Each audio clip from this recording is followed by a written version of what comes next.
तो आज के न्यूज़पेपर में पंजाब से रिलेटेड डायरेक्टली ये बोला गया है कि 32.76 लाख हेक्टेयर्स पर पैडी की ही cultivation, that is 90% of the kharif crop जो है वो पैडी ही ग्रो की जा रही है इन पंजाब, जो कि एक ऑल टाइम हाई रिकॉर्ड आपको यहाँ पर बता रहा है। तो टोटल एरिया 36 लाख हेक्टेयर है जो कि खारिफ सीजन के अंदर कल्टिवेशन में लेके आ जाता है, जिसमें से अप्रॉक्सीमेटली अगर आप देखोगे यहाँ पर 32.76 लाख जो एरिया है हेक्टेयर्स का, वो अब पैडी के लिए ही ग्रो किया जा रहा है। न्यूज़ आपको यही बता रही है कि बासमती एंड नॉन बासमती दोनों ही यहाँ पर पैडी ग्रो की जा रही है, बट एक इंक्रीज देखने में मिला है बासमती कैटेगरी ऑफ राइस में, जो कि एक पॉजिटिव ट्रेंड को यहाँ पर दिखाता है। तो अब क्रॉप डाइवर्सिफिकेशन को सरकार बहुत ज्यादा प्रमोट कर रही थी, तो ऑल्टरनेटिव खारिफ क्रॉप्स जो है कॉटन, मेज एंड शुगर केन यहाँ पे बोली गई थी, बट 4 लाख हेक्टेयर्स के अंदर ही वो ग्रो की जा रही है। कॉटन जो कि वंस मालवा रीजन के अंदर बहुत ज्यादा ग्रो की जाती थी, उसके अंदर भी एक शार्प डिक्लाइन देखने को मिला है, जो कि 2015 के डेटा के अकॉर्डिंगली 3.35 लाख हेक्टेयर्स एरिया के अंदर ग्रो की जाती थी, वो 80,000 हेक्टेयर्स के अंदर ही ग्रो की जा रही है, जो कि 76% डिक्लाइन दिखा रहा है। मेज के अंदर ही ऐसा डिक्लाइन देखने को मिल रहा है, वेराज शुगर केन के केस में एक स्टैग्नेंट कल्टीवेशन पंजाब के अंदर देखने को मिल रही है।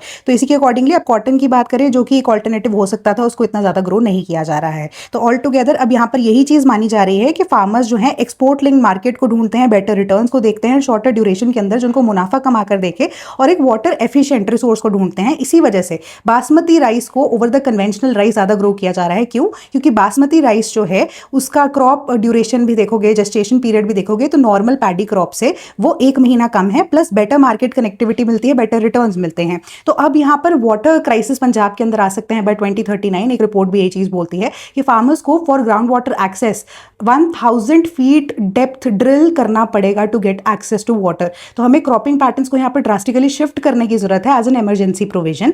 एक्सेसिव एक्सट्रैक्शन जो है रोकना बहुत ज्यादा जरूरी है। तो क्रॉप डाइवर्सिफिकेशन जो है वो अब इसी बेसिस पे डिपेंड करेगा कि क्रॉप्स फाइनेंशियली वायबल कितना हो सकती हैं। तो द क्वेश्चन अराइजेस कि वेदर पंजाब ने क्रिएट किया है एक ऑल्टरनेटिव न्यू एग्रीकल्चरल इकोनॉमी, ताकि उनको वही पैडी प्रोवाइडर्स या इवन की जो पैडी की कल्टीवेशन से उनको प्राइस सिक्योरिटी या इनकम मिलती है, क्या वो किसी और तरीके से अवेलेबल हो पाई है या हो सकती है? अभी तक तो ऐसा कुछ नहीं है। तो इसी वजह से सेंट्रल गवर्नमेंट को यहाँ पर हिदायत भी दी गई है कि एमएसपी की प्रोक्योरमेंट बाकी सारी ऑल्टरनेटिव क्रॉप्स के लिए भी यहाँ पर हो पाए, तभी जो फार्मर्स है वो ऑल्टरनेटिव क्रॉप्स के ऊपर शिफ्ट करेंगे। एंड क्रॉप ड्यूरेशन की भी यहाँ पर डायरेक्ट सीडिंग मेथड की बात की गई है, वो भी इंक्रीज हो गया है बाय 36%, एंड वाटर कंजम्पशन इससे भी कम हुई है।